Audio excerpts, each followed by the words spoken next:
Bonjour. On comprend de mieux en mieux ce qu'est un lumbago aigu et qu'est-ce qu'il faut faire pour que vous récupériez le plus rapidement possible. Par contre, il arrive que ce ne soit pas toujours le cas et que vous ayez au final un comportement qui ne permet pas de récupérer aussi vite que ça. On appelle ça un comportement maladaptatif et c'est extrêmement fréquent et je vais vous expliquer dans cette vidéo qu'est-ce que vous faites qui fait que ça se passe pas bien. Oh les vilains, vilains, vilains, vilains! D'abord, ce qu'il faut comprendre, c'est que quand on prend en charge quelqu'un, on a besoin de comprendre ses croyances. Parce que son comportement, votre comportement, dépend des croyances que vous avez. Et c'est un point fondamental. Ça, c'est un. De deux, il y a toujours des phénomènes de peur-évitement. Vous avez peur d'avoir mal, vous évitez d'avoir mal, et du coup, vous adoptez un comportement qui va, en général, faire que ça se passe le mieux possible pour vous. Est-ce que c'est réellement une chose que vous faites bien? Eh ben non. Tout ça est très intuitif. J'ai mal, je me protège. L'un des comportements les plus fréquents qu'on peut voir, c'est que j'ai peur que j'ai quelque chose d'important ou j'ai peur d'aggraver quelque chose et du coup je me crispe. Dans un lumbago aigu, on va essentiellement contracter les abdominaux et contracter tous les muscles. Et dès qu'on va bouger, on va se retourner dans son lit et on fait tout ça.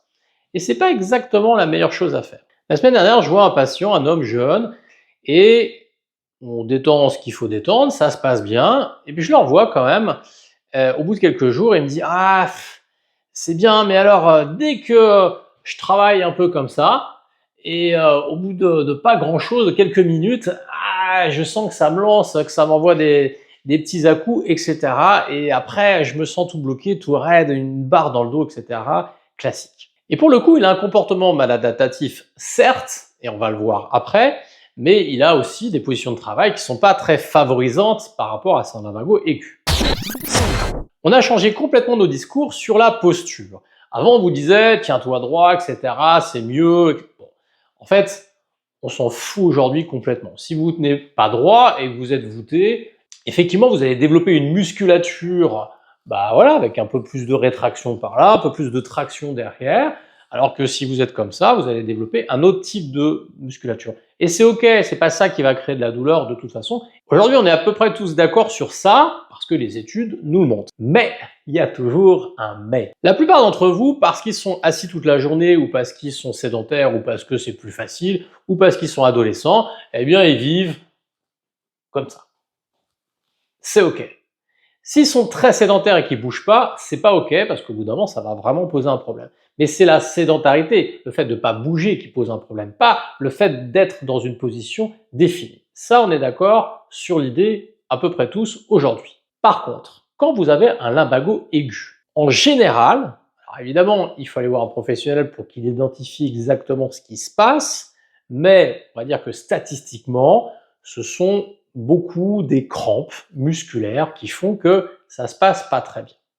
Qui dit crampes musculaires dit réactivité du corps un petit peu forte. Donc, si vous videz voûté et que vous êtes comme ça en permanence, ou que vous travaillez comme ça en permanence, eh bien, même si votre corps s'est adapté à ça, vous avez quand même une traction permanente sur vos muscles. Et cette traction permanente sur vos muscles crampés amène un réflexe défensif et le muscle, il va se contracter. Et ces fameux capteurs qui sont donc dans ces tendons, eh bien, ils sont sollicités, sont toujours excités quand vous vous mettez dans des mauvaises positions. Donc, qu'est-ce qui se passe quand vous avez un comportement maladaptatif? Eh bien, la plupart du temps, un lumbago aigu, vous vous retrouvez un petit peu voûté comme ça vers l'avant et une grande partie, en tout cas, va vous dire « Ah ouais, je suis comme ça, je suis pas droit, j'ai du mal à me redresser. Donc, je me mets comme ça. » Jusque-là, c'est normal. Par contre, ce qui est beaucoup moins normal, et ce qui fait que ça se passe pas bien, c'est je reste dans une posture penchée en avant qui va tirer sur ces fuseaux neuromusculaires qui sont entortillés, ces capteurs neurologiques qui sont entortillés dans les tendons, donc ça va les exciter, donc du coup le muscle il va cramper encore plus. Et puis c'est ce que vous faites quand vous vous levez. Eh bien, beaucoup, vous mettez vos mains sur les cuisses et vous faites ça. Et ça, c'est pas bon. Parce que, allez, de profil, je vous le fais de profil, hop, ça. Eh bien, c'est la même chose si vous vous penchez en avant, souvent avec un geste un peu brusque, ça donne ça, et ben on tire sur la défense. Déjà que c'est une crampe, que le système est en défense, c'est-à-dire qu'il est contracté, contracté, contracté, il veut pas se détendre. Et ben si vous tirez dessus fort, en vous levant, en vous penchant en avant, avec un petit à-coup qui est habituel, que vous faites toute la journée en fait. Quand ça se passe bien, vous le faites quand même, vous le faites aussi. Et quand ça se passe pas bien, il va pas falloir le faire. Eh bien, vous réinformez votre système qui dit « Oh là là, ça va pas du tout !» et vous contractez encore plus. Et du coup, vous devenez toujours sensible en permanence. Et c'est pour ça que votre lumbago aigu, il récupère pas vite, ou en tout cas en dents de scie. Donc, solution. Eh ben, d'abord, la solution, c'est que quand on est assis, on essaie d'être assis relax. Relax, ça veut pas dire ça. Relax, ça veut dire je détends mes abdos, je détends mes muscles et j'essaie de relâcher au maximum. Évidemment pas comme ça, sinon je tire dessus. Alors parfois, effectivement, c'est difficile d'être vraiment droit. Il faut quand même le temps que ça se détende. Mais quand on y arrive, il faut arriver à être vraiment détendu. Dès qu'on se contracte, qu'on gaine tout ça pour se relever, c'est hyper intuitif, eh bien ça marche moins bien. Et essayez, c'est toujours pareil, il faut arriver à le faire et à sentir que ça se passe mieux quand on ne fait pas ça. Sinon, je peux vous raconter tout ce que je veux, tant que vous ne l'avez pas expérimenté, vous ne me croirez pas, et c'est normal. Ne croyez personne, testez des choses par contre. Donc, comment on fait pour éviter de se remettre en excitation au niveau informationnel sur les petits capteurs des tendons? Eh bien, c'est pas compliqué. Au lieu de faire un truc comme ça, si on peut, eh bien, on fait comme ça.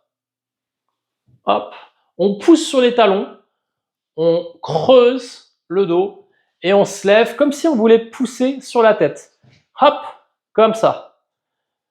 Et en faisant comme ça, on évite d'exciter l'histoire. Alors ça, c'est valable si vous êtes en période de lumbago aigu, mais peut-être qu'il faut commencer à prendre l'habitude de ne pas vivre en faisant ça. C'est-à-dire que en permanence, si vous levez et vous faites ça, eh ben peut-être qu'il faut corriger cette habitude et se lever différemment. Tester. Parce qu'on vit avachi, on vit voûté, voilà, on est toujours en train de faire ça. Et puis une des raisons aussi, c'est qu'il y a des gens qui travaillent jamais l'extension, qui sont jamais comme ça, et même qui sont raides naturellement en extension. Et comment on peut savoir si on est raide en extension? Il y a deux choses qui vous permettent de le savoir. Un des tests intéressants pour ça, c'est d'aller chercher l'extension.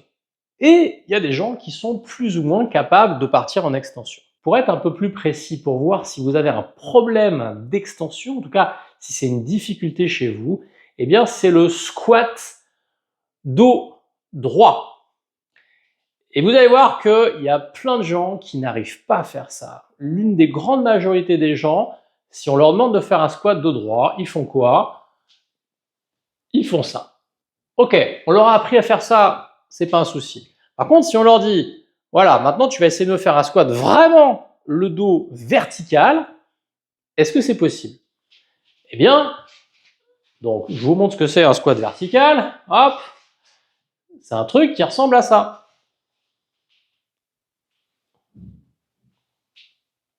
Voilà, je fais un squat, le dos vertical. Et il y a beaucoup de gens qui n'arriveront pas à le faire. Et ceux qui n'arrivent pas à le faire, ils ont intérêt à s'entraîner, ça se passera beaucoup mieux pour eux. Alors, je vous montre au niveau éducatif, qu'est-ce qu'on fait pour entraîner les gens qui n'arrivent pas à faire ce geste-là. On ne va pas jusqu'en bas, parce que plus on va en bas, plus c'est difficile. Eh bien, on va faire un peu d'éducatif, on va les aider à le faire bien. Et je vous montre un exercice pour ça. Décathlon. Le petit rouleau que voici, que voilà, je le mets dans le dos. Et du coup, je vais squatter, et ça va m'aider bien. Hop! Et je plie. Ça devient beaucoup plus facile. On a changé le contexte, c'est plus facile. Alors, l'astuce, c'est que quand je descends, je creuse le dos et je contracte mes muscles. Et quand je remonte, je détends tout. Je vous le remontre. Je creuse, je contracte mes muscles postérieurs, je reviens, je détends et je pousse un peu mon bassin vers l'avant. Je fais 2-3 séries de 15 et ça se passe vraiment bien. Ça, c'est pour vous habituer à modifier votre position. Mais dans tout changement et dans toute réussite au changement, eh bien, on a quelque chose qui est mieux. Ça vaut le coup. Et on a exactement la même chose parfois sur les épaules. Bon, dites-moi si vous voulez une petite vidéo pour que je vous raconte les comportements maladaptatifs sur les épaules. Sinon, je la fais pas. Ça nous permet de savoir si vous avez peur d'utiliser votre dos ou comment ils se comportent tout naturellement en général, même quand ils ont pas mal avec leur dos. Je les fais s'asseoir, je les fais se mettre debout, on fait ça plusieurs fois et on regarde comment ils bougent, comment ils utilisent leur corps. Il y a plein de tests qui permettent de le savoir. Dans la suite de cette vidéo, il y a une petite interview de Jenny Cyber, qui est ma collègue psychothérapeute qui travaille avec moi.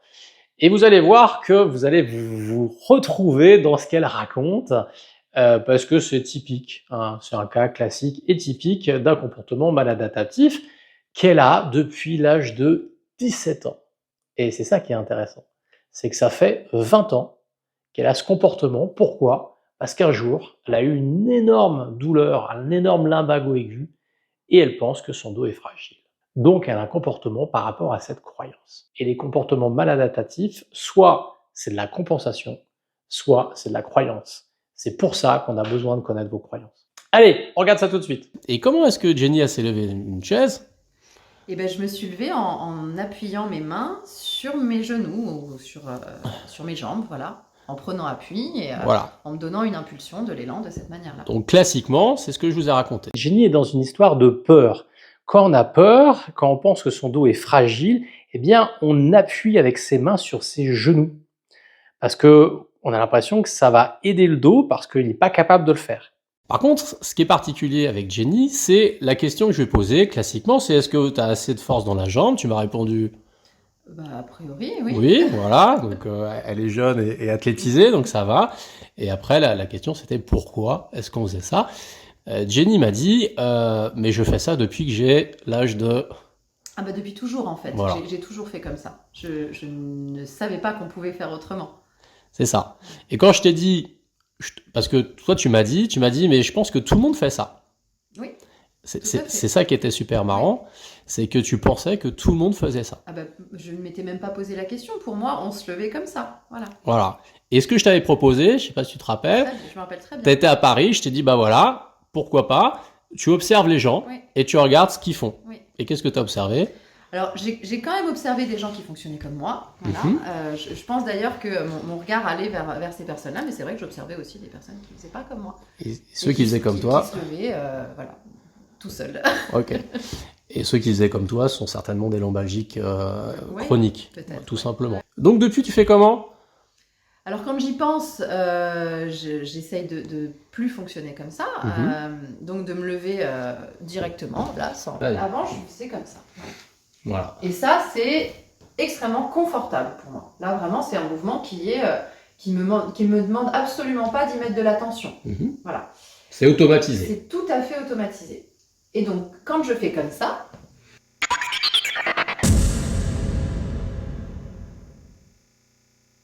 j'ai vraiment l'impression de faire un exercice dans une salle de sport. Tu sais, quand tu fais un squat, là, on fait un espèce de mouvement, puis après tu fais un truc où tu vas un petit peu amener le bassin plus vers devant. Donc moi, si tu me demandes de me lever comme ça, c'est vraiment pas du tout naturel. Parce que ta psychomotricité, elle n'est pas là-dedans. Elle n'a pas été développée là-dedans. Et donc, j'ai presque la croyance, alors ça maintenant je le déconstruis, je le défais, mais j'ai presque la croyance que c'est pas possible en fait. Que si je m'appuie pas sur mes jambes, je me retrouve, mon corps n'y va pas spontanément. Voilà. Et donc ce qu'on avait vu ensemble, c'est que à l'âge de 17 ans, tu avais eu un épisode de douleur aiguë au niveau de ton dos. Bah voilà, merci Jenny. Merci Ludovic. Bon, là on a bien avancé. Raconte-moi dans les commentaires si tu as des comportements maladaptatifs et tu t'es reconnu dans ce qu'on raconte et de ce que Jenny a raconté. Et raconte-moi le fait que si tu adoptes de nouveaux comportements, qu'est-ce que ça donne dans ton dos? Est-ce que ça tient plus longtemps? Ou en tout cas, est-ce que tu récupères plus vite? Voilà, ça nous intéresse, ton expérience. N'oublie pas de liker, de partager, de t'impliquer sur le travail qu'on peut faire. Et je te dis à la semaine prochaine. Salut!